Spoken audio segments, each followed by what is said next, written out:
Yeah, that's right. Lay Ill Kid at OneYoungsta, holding it down, bringing that StreetGeek and NERDSoul. What is up, my people? Today, coming with another wonderful episode of That's Right. On screen, we are here to talk The Mandalorian. New episode. That's right. The Jedi. I've got thoughts. This person right here has thoughts. I would like to introduce to you the one and only Star Wars loving Hannibal Taboo. This is the way.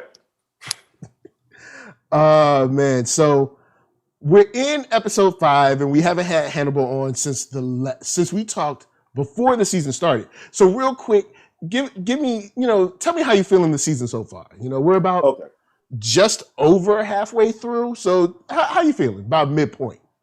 I really love this show, even though many people have pointed out that this show is basically the Mandalorian agrees to do some stupid side task so someone will help him with the thing that he actually wants virtually every episode. Which having played Grand Theft Auto, I get it. I understand why you do these missions to open up more areas of the world and so people can see more things, yada, yada. I get it. I'm not even mad about that. But some people have had concerns with it being a little formulaic in that regard. And I, for one, was really looking forward to more, especially once Bo-Katan told him, oh, no, you're just a child of the Watch. I'm a what now? We were about to get real deep into some Mandalorian lore, and the Darksaber not being discussed is still a big issue for me. But I'm enjoying the show. I love the show. It's just I have some deep concerns with the behavior of one character in this episode, which I'm sure we'll get into. Yes. So I guess we can speak generally about this episode. Like, because I know this episode, we're definitely spoiling. And what's up, Techno Master? Good to see you in the chat. Generally about this episode, before we get to of course, sort of the titular character of this episode. But I think Dave Filoni has gotten better at directing live action this season. Agreed. And I really like just the landscapes and stuff that they do in this show. Like they definitely push forward the kind of galaxy that I wanted to see, where it's like, we're over here and it's kind of like, sort of swashbuckling, guys and kind of like on fishing boats and stuff. And then we're over there and it's an ice planet with crazy spiders. And so I like how we're opening up what, kind of like where we're at. And what we normally see. So I think that's dope. And I also like that we see the Empire trying to hold on to every last piece of power they possibly can. There's a lot that I like about this episode that comes through. And then the acting, nobody really stood out as like bad. The acting in the show has stayed, like very spot on for what I expect. And to the statement about, he comes in and somebody asks him to do something. Here's the thing. They let us know this was going to be a Western way back. Yeah. True. And this is the Western, guy rides into town. There's a problem. He fixes it. He rides off. Like that's, it's Gunsmoke. It's whatever else, you know what I'm saying? Like, so it doesn't super bother me like that. But I'm in that mindset because with that, we're still getting nuggets of the rest of the galaxy. Like, Bo-Katan saying you're a child of the Watch. Or when we hear little discussions in season 1, when they were randomly talking about, they were randomly making fun of Gungans, like just little things where it's like, you're like, oh, this is how normal people in this galaxy are. Or when you saw kind of like what happened in episode 1, what happened after the second Death Star blew up, you saw other bad guys was like, oh, power vacuum. So it, I like those little things. I think they're really dope. And they help kind of fill out just the energy and the attitudes around the galaxy. So, I dig that. But how about you on this episode? Well, there's a lot to talk about. First of all, the idea that the magistrate, who, as many know, has a direct connection to Bruce Lee, on the weekend of his birthday, that she was on this episode was humongous. It was gigantic. So I love to see that. She definitely brought the pain. To hold her own with the Beskar staff against a dual-wielding Jedi, mostly trained Jedi, is really, really impressive. Yeah. So she had to have some real serious chops and some real serious training. So I really respected that. I liked one of my favorite visual things was the way that Ashoka kept fading in and out of the shadows when the sabers were on. I mean, the visual on that was really, really impressive. And it was one of the best, first appearances for somebody that you really see, where you really make an impression. That was a end of Rogue One moment where it's like, oh snap, this is somebody who gets down. Yeah, and we opened up with that. They did not really waste their time with that one. No, go straight for the jugular, and I love that. Yeah. So, and as always, I love what Pedro Pascal brings to the voice. He's got this world weariness that he brings to the character. That even in his tender moments, where he's like, "You want this? You want this?" and the connection that he has with Grogu, because I'm not gonna call him out his name. I'm not gonna call him. That's his name now, Grogu. That's what we got to respect the name. So, I'm not going to be trying to call it. Some people texting me like, oh, I'm still calling him Baby Yoda because the internet called him. I'm like, I'm not going to colonize Grogu's name that way. You better show some respect. So it's like, name is Grogu. We got so much what I call story meat, so much meat on the bones of the story this time to see that, this is somebody while Anakin was cutting down younglings, snuck out the temple. This is somebody who's seen some things. Yeah, because he probably can't unsee, and that's deep. So I really enjoyed a lot of that. He probably should have been in one of those trainings, but maybe he gets censored or something. I don't know. But he was out. The only thing is, she said that he was snuck out, so somebody got him out of that temple. Cool. Yeah. She did say that. There's a story there, but but for me, while I enjoyed so many things about this episode, I was continually, abjectly, irrationally furious about every decision that Ahsoka Tano made. Thank you. Before we get into Ahsoka, because this is her episode, I'll say that I loved the father and son moments between Grogu and the Mandalorian. I loved it. I really look at us. We would. Yeah. In general, father-son stories kind of get to me. You know what I'm saying? So that was cool. But let's get into Ahsoka. One thing Technomaster says, Ahsoka was doing that Batman thing, walking up behind her opponents. Very much so. But okay, all right. Because she's talked about this. She's got almost as large a body count as Batman. True story. But we'll get into that. We talked about this before this season, saying that putting Ahsoka in this show kind of rubs up against canon in a weird way. Terrible. And I said on this show last week, I was like, look, unless we get a story like, hey, I was captured and in a Imperial prison for years, like, I'm gonna be like, girl, because on this channel, I've said that Ahsoka is my favorite Jedi of all time. She does everything right. She fights for what's right. She doesn't give up. And then what do they do to her in this episode? They make her the same Jedi everyone else is. I know. I made a statement. Here it goes. Oh, man, I don't even know how many Jedi left. There ain't a lot left. Yo, here's one. He's already kind of pre-trained. You can just finish his training.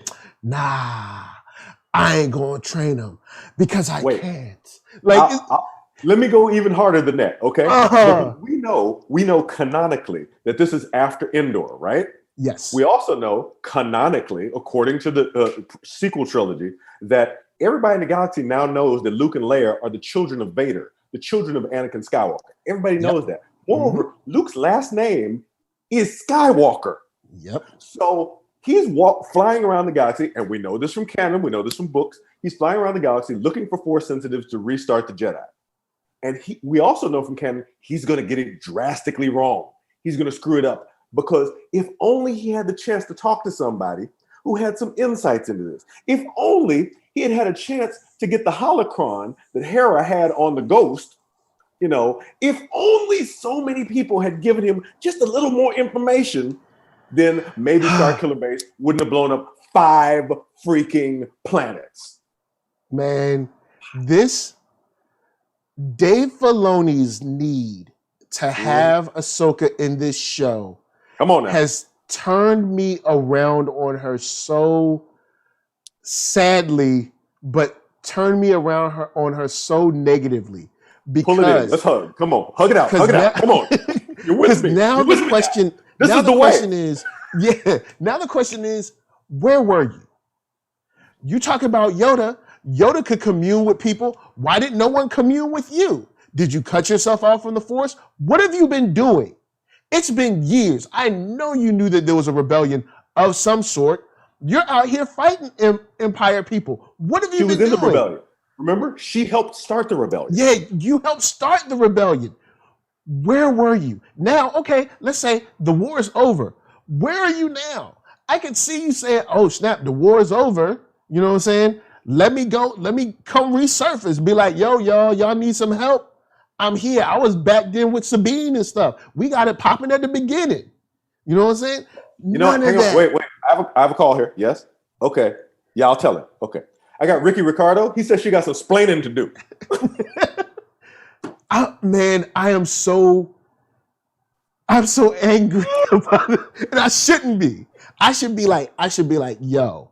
We should be happy. I love how they handled Ahsoka because the makeup, amazing. Rosario Dawson's acting, amazing. The fight scenes, amazing. Nothing technically about Ahsoka is a problem. Time out. Until she lost a lightsaber, she was doing her lightsabers this way instead of the normal backhanded thing that she does. If you've watched Ahsoka throughout all things, she normally does one saber straight-handed, one saber backhanded because of the defensive thing that goes along with her style of saber fighting, right? But I thought she switched that up in Rebels, didn't she? Or maybe she didn't. She did not, because you see her do it during the season 2 finale when she battles Vader. You're right. She does it, and while I'm sitting there watching Rosario, like, why is she holding those sabers that way? What are you doing, Rosario? Rosario, what are you doing, Rosario? Well, I mean, it's been years, so I kind of just let that go. She just changed. She changed how she gets down. I'm not. Because I mean, think about this. You sound about as weak as the arguments Rosario made about being transphobic right now. Come on now, this is not gonna work. No, I'm not having it. No. This is the way. Dave Filoni made a dope character and then ruined her in one episode. Imagine if Stan Lee wouldn't let Spider-Man get punched in the face. At no point in this episode, watch it again, at no point was Ahsoka in any danger. Nothing was a serious threat to her at any point of this episode. Everything that she did with the Mandalorian, she could have done just as well without him. Because remember, she's got force powers and can literally pull starfighters out of the sky. Yeah.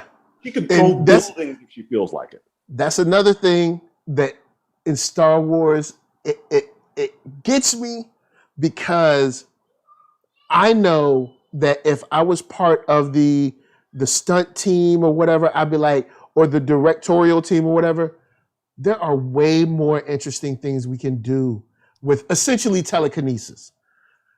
Just allow me to float you some ideas. We know y'all got more money this season. Some ideas? It's like, yo,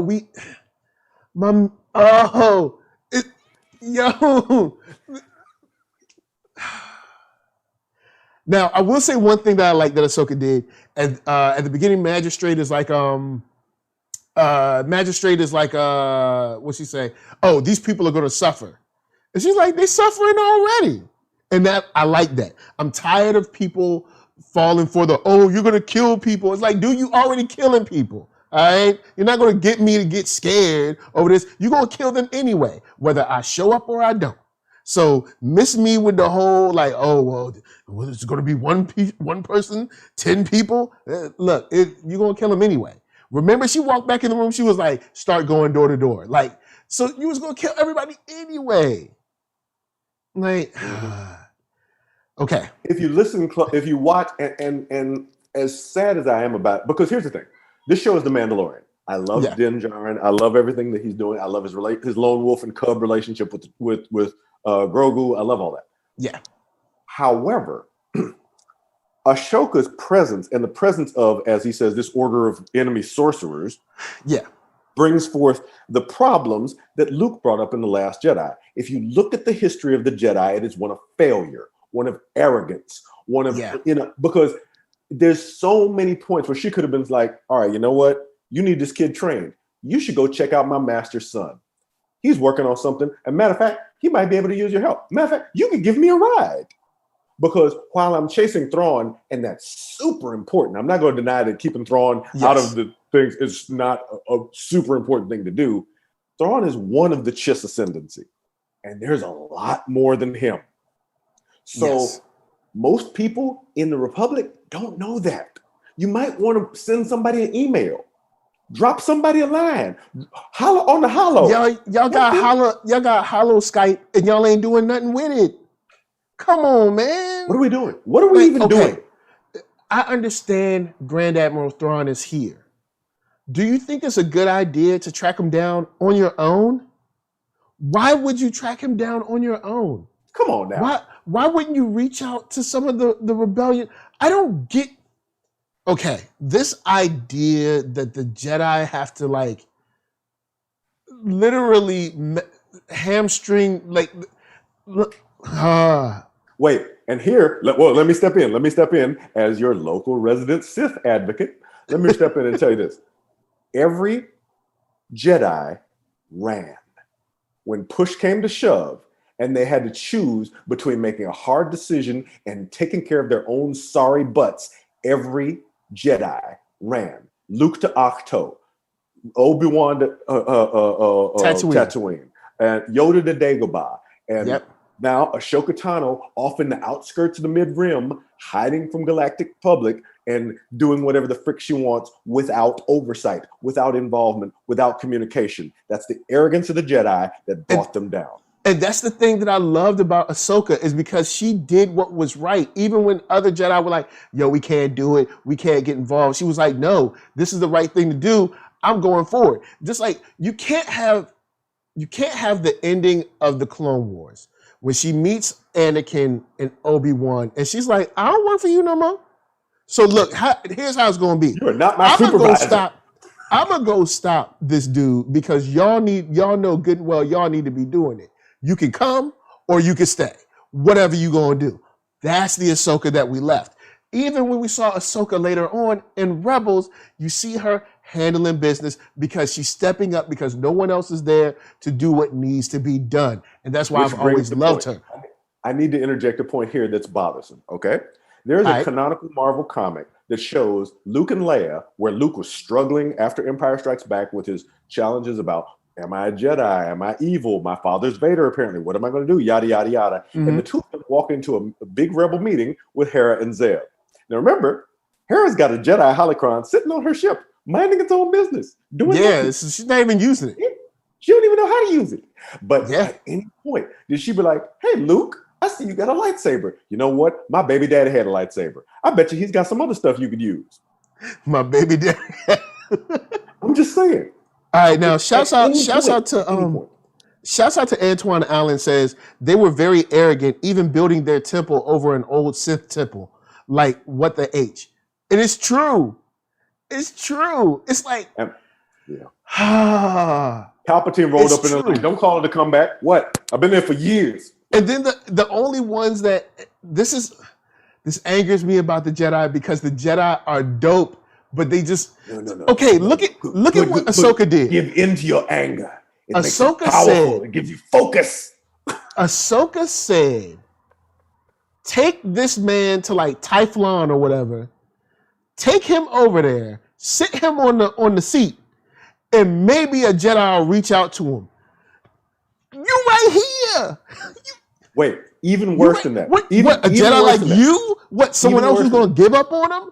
She knows with her force power, she would have known that Vader had fallen. She would know that. Yes. She would know through the galactic news that Palpatine had fallen, which means there's no Sith left, which means she could have just said, you know where you should go? Coruscant. Because you know what's on Coruscant? Everything. But no, I'm going to send you on another stupid side quest for this Western motif that I'm trying to work with because I am, again, one of the worst ever. Man, Ahsoka hurt. No, not as Dave Filoni wrote her wrong. The bottom line is he wrote her wrong. Yep. She is not supposed to make the same bad choices that Obi-Wan, that Yoda, that Luke make. There's no way. Unless Luke is right. Unless what Luke said Rey is right. That the Jedi can only fail. That their selfishness with the Force, their desire to hold it to themselves is the problem. Anybody can use the Force. It is for everybody. So that arrogance, if it was built into her training, she was raised in the Jedi. She was taken from her people as a child. It's bred into her software. It's in the kernel of the software. She couldn't uninstall that. Yeah. And then Jenna James says, Ahsoka don't want no parts of creating another Sith. And I get where Luke and Ahsoka are trying, but here's the fallacy in this. Okay? Someone got in a car wreck today. I'll never drive again.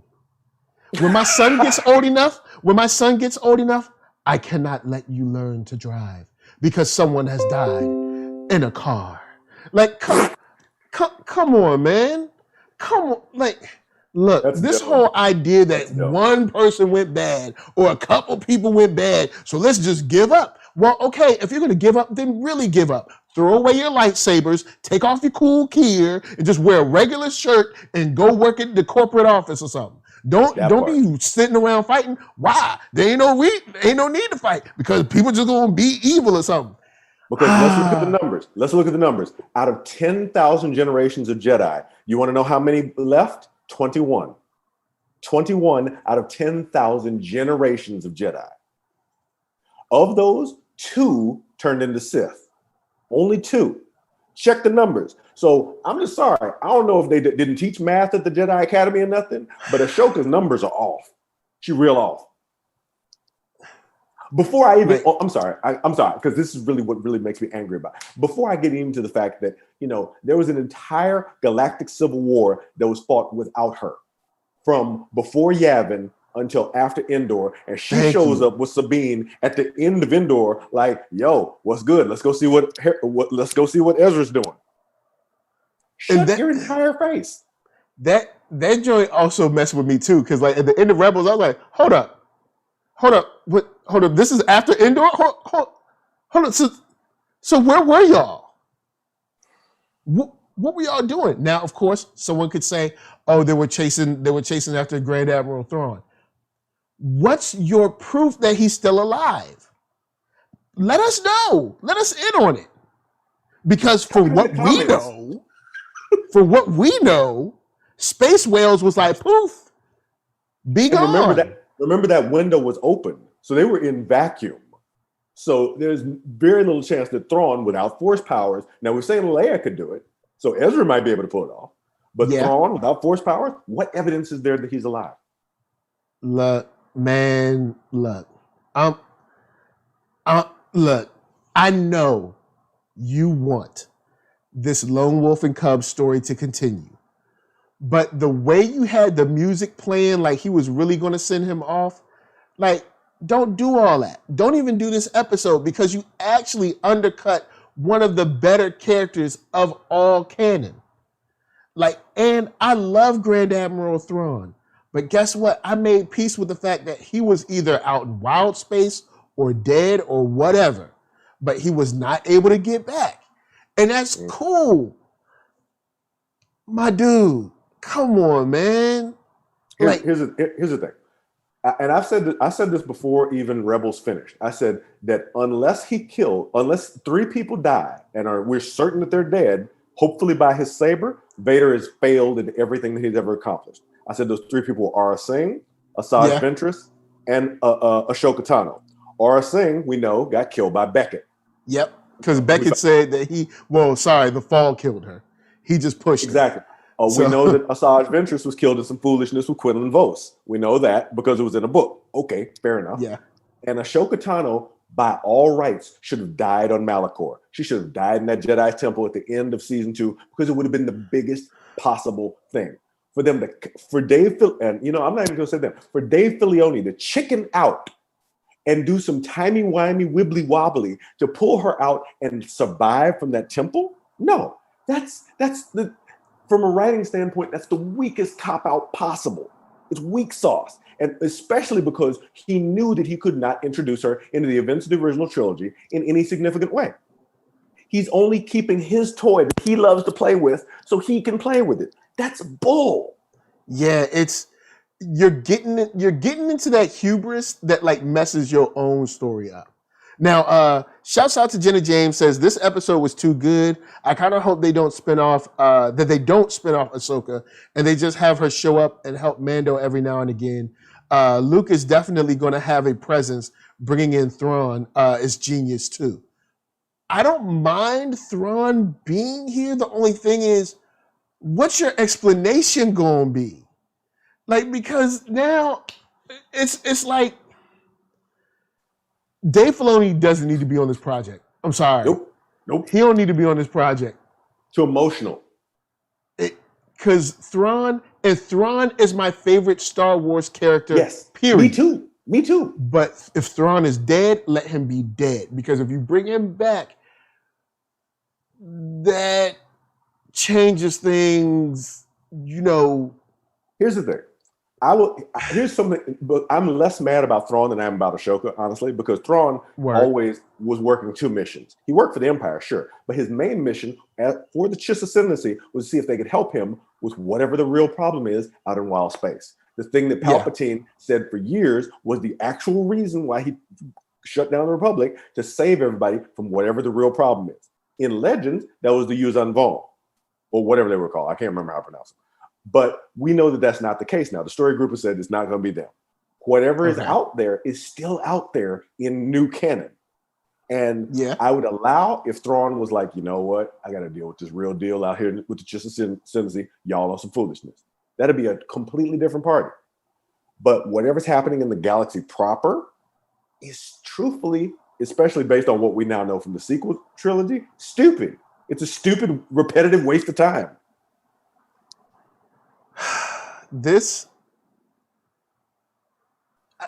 You know what? At first, I was all for the Ahsoka Lives thing. Now I'm like, nah, B. It was dope how it was when he should have just left her in Clone Wars and let that be it.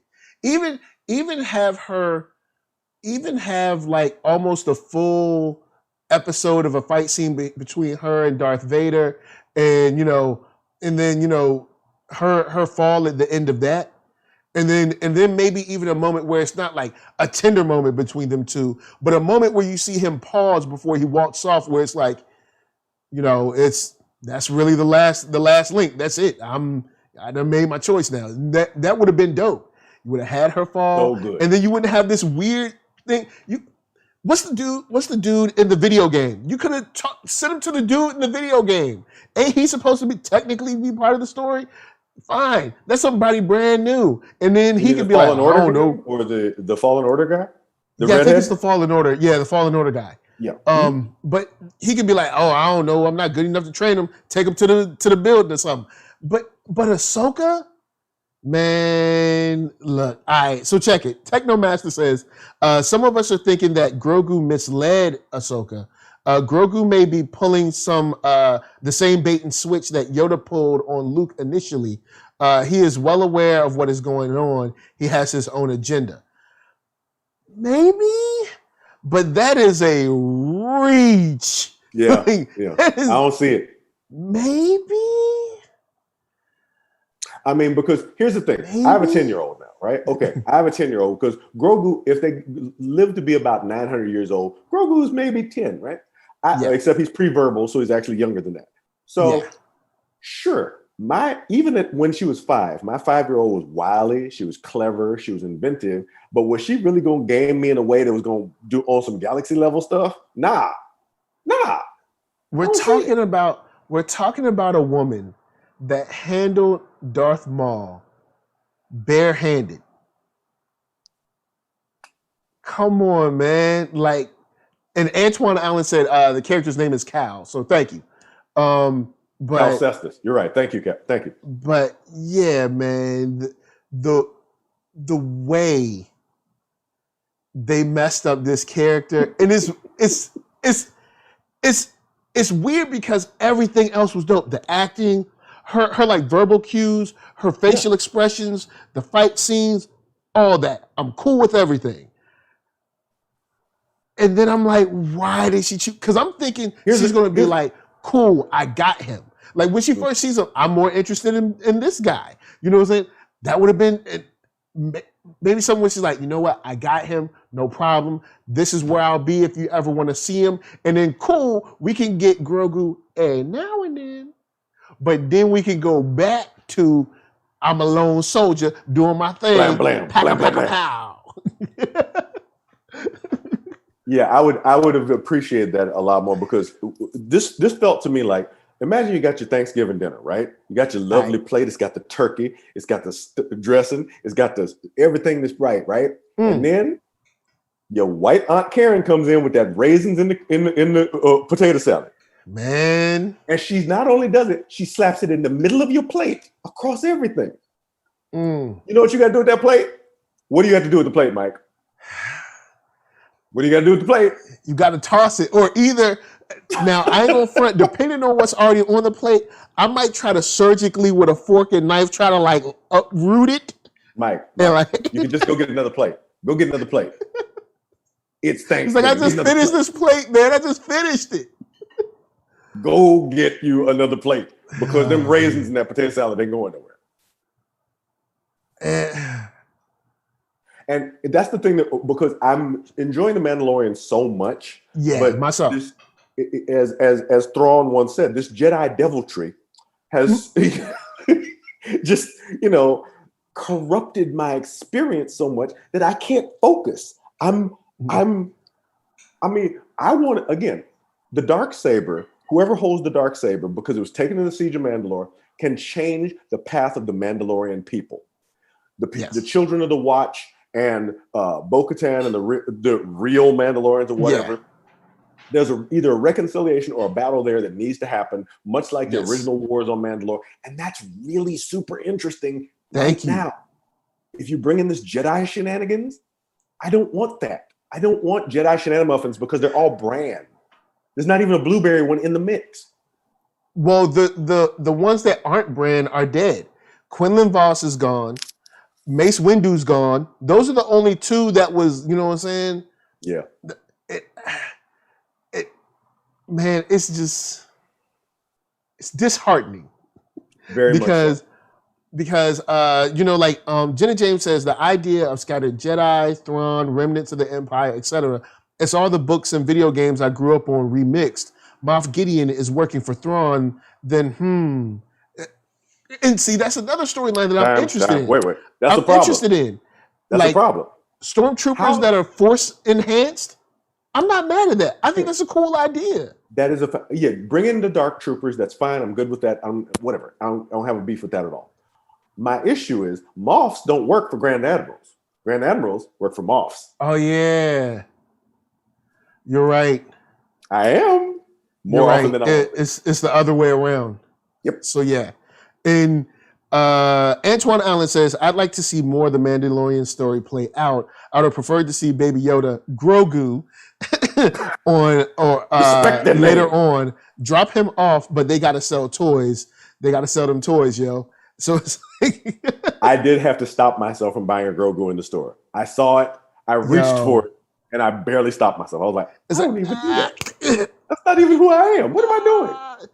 Like, I'll probably own one sooner or later, but I do love this show. I enjoy this show a lot. Like I've said, both of my stars is killing it. You know what I'm saying? Star Trek is on 1,000. And Mandalorian is like on like 900 because after this Ahsoka mess, I gotta reel it in a little bit.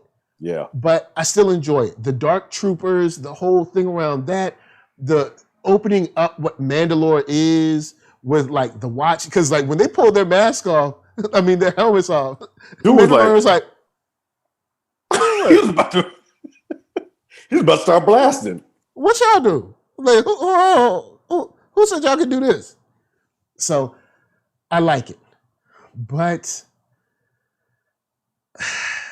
you fundamentally changed a character and how they act.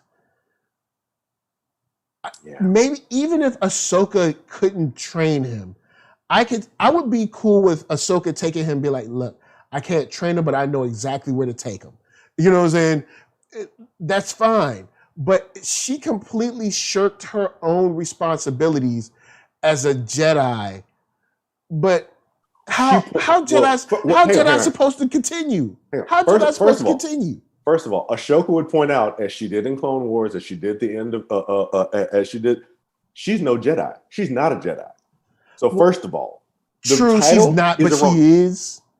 So that's first. But second of all, more than that, and this is what I keep saying, because we have the luxury of perspective. We stand as fandom with the entire timeline laid out before us, right? Yeah. And we know for a fact that if Luke had a little bit of help,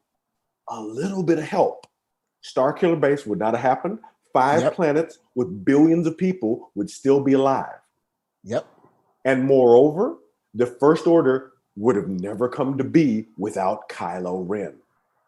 Kylo Ren is the linchpin of that power. So without him, if you fix that, and you know who could have fixed that? Somebody who knew how to stop people from falling to the dark side, who had seen it happen before, somebody who had some firsthand experience, like Ashoka, but she couldn't pick up the freaking hollow. Or, let's be real. Because now my question is, in the moment where they talk about Luke, the Force ghosts of Obi-Wan and when Obi-Wan and Yoda are talking, and he says, "No, there is another."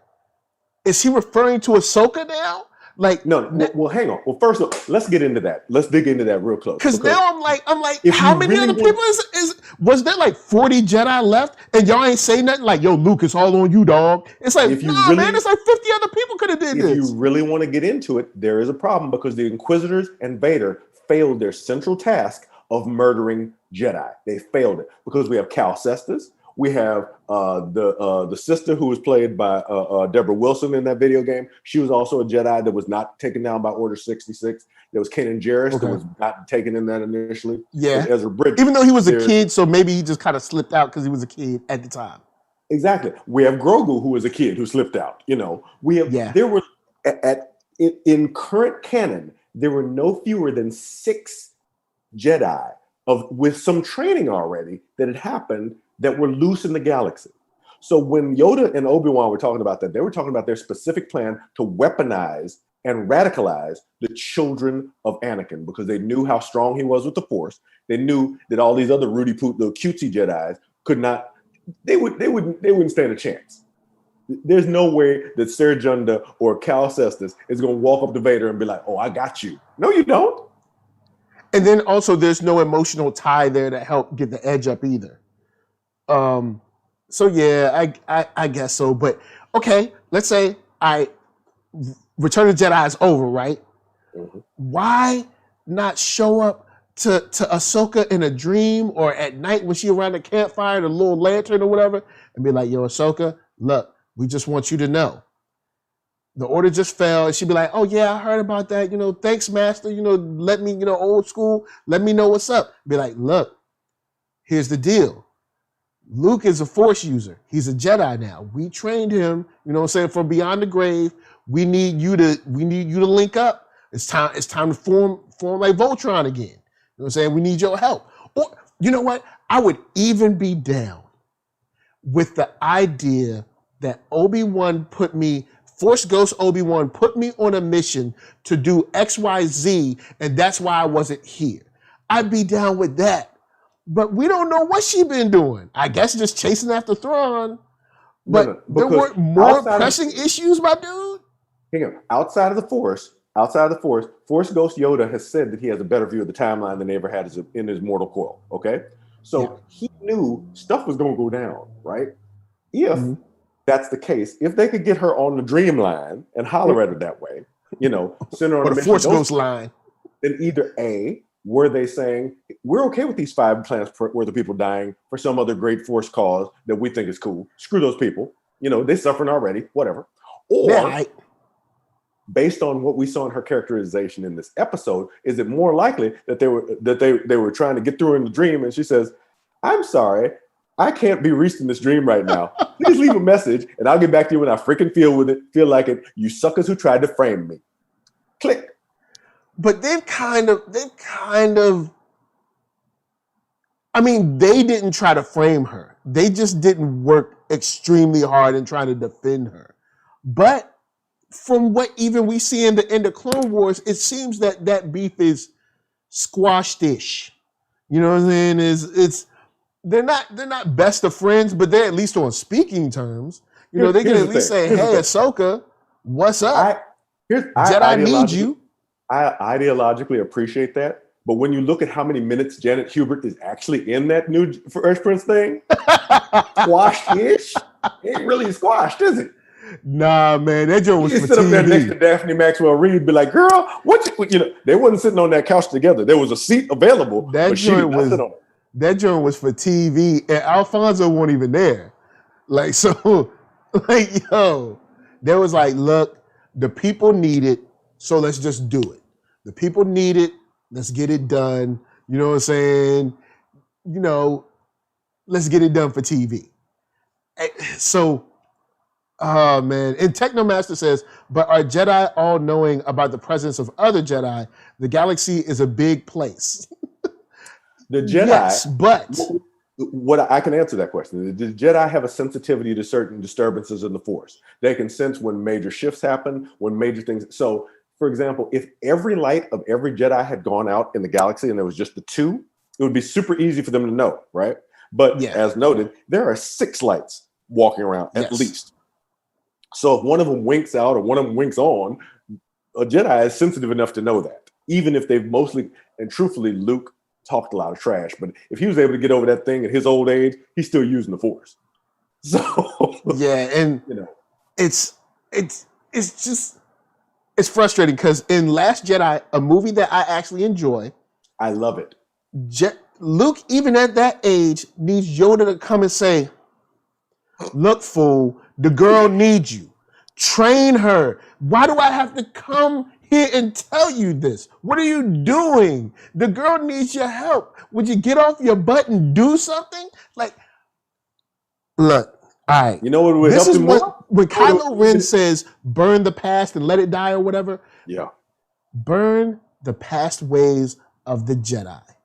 Every time you guys turn tail and run, what happens? The bad guys make the Empire or the First Order or whatever. And guess what? Now you got to work twice as hard to get them to stop. If you was already just chilling, standing right there waiting, you'd just be like, "Oh, hey, don't do that." And they'd be like, "All right." And then it'd be over. It wouldn't be no movie. Because they'd be like, "Oh, snap, they got swords and stuff too. We can't do that." And then everything would be fine. But no, you don't listen to me. See this? Ahsoka should not have been written like this. Remember the way you felt last week? Remember how happy you were and how much you were enjoying it? The frustration that you're feeling, you shouldn't be feeling. Dave Filoni did this to you. Yeah, true. Dave did this. And hashtag Dave did that. Exactly. It's time for the Jedi to end. It's time. See, I'm of the mind that it's time for the Jedi to be led by a different ideology. This whole thing of you can't have friends or you can't have a dad or you can't, like, look, y'all ain't priests. You know what I'm saying? It's like the whole thing. She was like, "I can't train him because he sees you like a father." Look, so all right, so okay, so you're not a Jedi, but you're gonna hold on to the Jedi teachings from, like, you can't have it both ways. Like, either A, you're a Jedi and you ain't gonna roll with this because he got a dad, even though technically he's already been trained. So you're not training him from 0, you're training him from, like, I don't know, 20, 22, something like that, and on. So it's not like you're like going from 0 to 100. You're going from, like, I don't know, say 32 to like 75 to the next marker or something like that. So it don't even make sense. They just wanted to keep the kid and the Mandalorian together. And if you wanted to do that, don't put Ahsoka in this. Or have a different situation where he's in something and she's there too. And it's like, "Oh, snap, who you? No. Who are you? We got a similar enemy. Because the word that you're looking for here is fan service.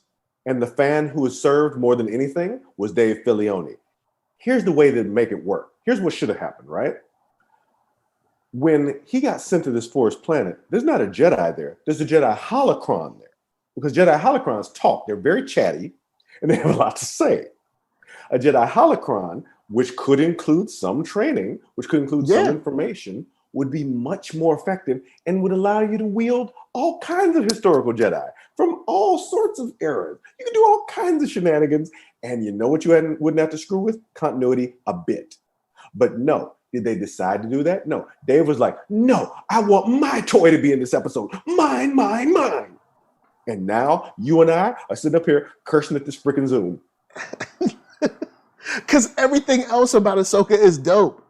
The clothes, so the character design for the clothes, the way they did her makeup, the head tails, the fighting, Rosario Dawson, we know she can act. That ain't brand new. Like, like the acting, even her body posture as Ahsoka, everything is like killing it. And then she makes decisions where I'm like, nah, this ain't the same woman I know. Now, I know somebody could be like, yo, it's been some time since then. Between the end of Rebels and now is 5 years? Maybe? No, because the end of Rebels was before Yavin. The end of Rebels was a little bit before Yavin. I'm sorry, the end when Sabine is telling the last story. When they get together. It's been 5 years since the Battle of Endor. So it's been 5 years since the Battle of Endor when we start with the Mandalorian. And I mean, it's like, I don't want to feel this way about Star Wars. I want to be happy about Star Wars. This is like when I got to the end of Star Wars Resistance and I was like, I can't believe I wasted all my time watching this crap. I tried to watch that show, and anyone who loves it, yo, more power to you. I got about 3 episodes in. It's just not my style of animation. I watched it to the whole end. Here's the problem. It's less about the animation and more that everything that happened in that show has zero effect on Star Wars. It has zero effect on anything that you know, anything that you've seen, any part of galactic history. The only thing of worth any value is you get to see some slightly different stormtrooper designs for the First Order. It's a waste. Man. Jenna James says, I couldn't watch the show either. And then says, I don't think this form of fan service exceeded that last film though, LOL. I do agree this last episode was fan service, but not to that extent. Yeah, the last movie that we received, which was Star Wars, I'll try to get through it. Star Wars, The Rise of Skywalker. I'm not mad at the movie, but the movie also doesn't move the needle for me. And I think that's a problem. Now, once again, I wrote an article a while back when the Solo movie came out, and I'll make a connection in a second. That's a good movie. When Solo came out, I was like, is it okay if a Star Wars movie is just okay? Because at the time, I didn't love it. I didn't hate it. I was just like, eh. But now, I've watched Solo about 3 or 4 more times. It's amazing. I actually like it way more than I liked it when I first watched it. So maybe if I go back and watch Rise of Skywalker, maybe I'll feel different. But at the time, it didn't move the needle for me. I think I ended up giving it like 3 stars or maybe 2.5, 3 stars. So like some kind of middle of the road kind of thing. But I didn't love it. I didn't hate it. But is this something kind of like Solo? Is this something that a decision that'll grow on us because they'll do something with Ahsoka next season and it'll be like, okay, Well, here's the thing. I have a slightly different perspective because the second I saw Solo, I loved it. From L3 to Lando to the way the introduction of what's the name? The introduction of Chewbacca, to the relationship between Beckett and Val, to the twists, to the big reveal with the lightsaber at the end. I loved that movie from door to door. The weakest part of the movie was the lead actor. I could have done a movie without him, But even as I've watched it, I see that he was like, okay, if you crack open Harrison Ford in 1977 and peel off some of the good layers, you can get down to this kid. I can see that. Yeah. Okay, that makes sense. So, because remember, right now he's kind of faking it till he makes it, and even when we meet Han Solo in A New Hope, still kind of blatantly lying. Blatantly lying. He's still kind of faking it. Exactly. So I was able to appreciate. I mean, I love Solo. I do, but for The Rise of Skywalker, I was just really relieved that it was over because I was tired. I was really tired of the I was so angry at The Force Awakens. I was so elated at The Last Jedi. I was like, could we just stop? Could we just stop? And let's just, settle down for a while and maybe take a break. Maybe take a break. Right. It's not you, it's me. And then Mandalorian came along, and Mandalorian, because here's the thing. Pedro Pascal has played more hours of live action Star Wars than Harrison Ford. He's lived Star Wars some time, and he's done it really, really well. True. But to get up, everything up until this week was stunning, and I enjoyed it, and I never had any of these feelings. Right now, I'm feeling real Force Awakens-y. I'm feeling real unhappy about it. And see, with Force Awakens, we switched, because when Force Awakens came out, I was like, okay, cool, we're back. Now what we gonna do? That's kind of how I felt. I knew we were kind of like doing our parallels and stuff. I'm like, yo, I know we got to do what we got to do to get back, but we back now. What you got? And then Last Jedi came out, and I was like, ooh, y'all made some choices right there. All right, okay, I see you. And then I realized that I was like the only one that felt like that. No, you weren't. I was with you. And you, I was like the dude, I was like Gimli walking up, and my axe. Oh man, but yeah, the Rise of Skywalker was kind of like, I was just like, all right, well, I'm glad we're done. We're finished. You know what I'm saying? We can all move on, and we can do some new stuff.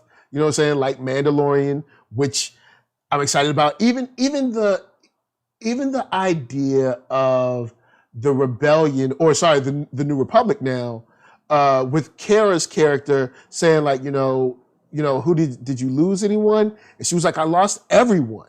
And it's just that moment, like, yeah, the whole planet's gone. So like, my best friends, my favorite teacher from high school, my mom, dad, grandma, great cousins, all that, everybody's gone in an instant. You know what I'm saying? I lost everything. I have nothing to go back to, so that was cool. And then seeing the progression of the little town with Grief Karga, seeing kind of how the New Republic pilots was, it was like, look, we just gonna call it even, all right?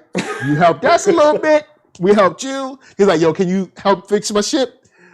You on your own. It was like, so I like those moments. And then in this, here's the thing. Okay, I'm just torn. What I want you to do two things for me. Okay, first, right. I want you to remember that next week we go back to Moff Gideon. Next week we go back to the machinations of trying to get the child's DNA so he can, and unfortunately we know this now, feed into the plans that Palpatine had to make his clone. Blah blah blah. Yada whatever. But we're going to get back to that. We're going to get back to some stuff that we enjoy, and more importantly, hopefully, we can get back to the struggle between the two parties, the Mandalorians, and the need for the Darksaber to unite them all. Because if Din takes that Darksaber, oh my God, it changes everything. But and second, and more importantly, this is the thing: chances are they won't be able to afford to get Rosario back anytime soon. We won't have to be forced to deal with these kind of struggles anytime soon. Yeah, this episode, guys, I've been loving this show ever since we started. You know what I'm saying? We coming up on time. We thank y'all for coming through. You know what I'm saying? Hey, Mike, pick up the red lightsaber. That's the one for you. It's one for you now. Come on, pick it. Come, join me. Join us. I don't know. Lightsaber colors, I kind of like the yellow. I ain't going front. I like the yellow. I really dig the yellow. But I will say, I'm ready for Star Wars to do what Star Trek is doing. We got the Mandalorian. It's going well. Let's do another animated series. Now, I know people might be like, they might not be with me on this one, but remember all those video games from, can't remember who was making, but all the cutscenes that was like mad sweet. They had like, like had people fighting and everything. Use that style. And guess video game engines are even better now. You know what I'm saying? Isn't Unity like mad available? Just use one of those game engines, make a new series that's like mad sweet. Of course, I know y'all gonna shoot people, ain't gonna be no blood, but y'all got blasters, so it'll be fine. And that'll be your animated series, and then y'all can have y'all Picard, except it'll be better than Picard because I got my issue. Look, if you kill a brother within the first 10 minutes of your show, you about to get bad grades, all right? Let's not get started on Picard. But I mean, you can have your third show. Let's come on, Star Wars. We can do this. When they come out with video games, I don't even bother to buy them. I just wait for people to play them, and I watch all the cutscenes on YouTube. Yeah. That's because I'm like, what's the story? Since I know that it's all canon, what's the story? And that's how I feel. Yeah, and I'm able to enjoy it. But yeah, like I said, we got to let this go. And if you join the dark side against both Ashoka and Dave Filoni, maybe we can perhaps drive things financially in a different way. Yeah, not that we can't keep like that. So yeah, I'm definitely down for more Star Wars, and you know what I'm saying. Let's go to some other places. I'd love to get a series around the crime families. I really would. I know you might dip into some not so family content, but I think there's a lot to be told between the Hutts and the Pikes and whoever else. You know what I'm saying? 1313 and whatever. You know what I'm saying? I think there's look at how well they're doing with Star Trek. Star Trek Lower Decks allows profanity. Star Trek Lower Decks has much more violence in it, actually, especially given it's 30 minutes in anime. It's a great show. And it's outstanding. For someone who hated the trailer, Star Trek Lower Decks is a great show. It's so fun to watch. Yep. Oh, man. But yeah, shouts to Zia. Zia says her body language expression, face expression shows a mature Ahsoka Tano and not the smarty smart 14-year-old Ahsoka. And the size show Ahsoka has been through a lot over the years, exhaustion, battle scars. So yeah, and I dig you. Oh, go ahead. Can I point out something real quick before we go? That if we want to look at Ashoka and Bo-Katan, their moisturizing regimen must be amazing given what happened to Obi-Wan. I mean, I'm just saying. They must have some moisturizing regimen. They weren't on that desert planet, man. Look, have you been to Vegas before? Bruh, I got out the car and all my lotion said, whoosh. I was like, yo, anybody got some water out here? People don't even know. Owen Lars was only 33. Yo, man, it's crazy because it's like, I think Vegas might be worse than Phoenix. Like, it's something about Vegas where there's like, it's just hot and it's dry. Concrete and a desert. Yeah, it's a bad look. It's just hot. But yeah, with that said, shouts out to the chat. ZSB Lou, Techno Master, Jenna James, Andre Atkins up in there, Antoine Allen, Sandra Sellers, maybe, unless I missed her. Lady Lisa up in there, Concrete Park, Slim Jones, all y'all. If I missed y'all, it's no diss. Look, it's a whole bunch of names, man. I'm trying. But shouts out over here. Hannibal Taboo. tell them where they can find you. Every week you can find my reviews on bleedingcool.com. You can also hear me on the iHeartRadio podcast Nerdorama with Mo and Tawala. Likewise, you will see in February from Wonderman Comics, War Medicine, a 3-part supernatural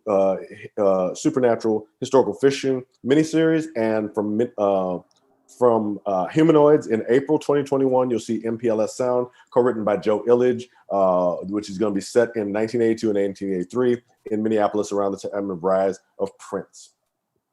Word up. And shouts out to Joe Illidge. You want to know why? Because the first time I met him in real life, we talked about how great Fastlane was.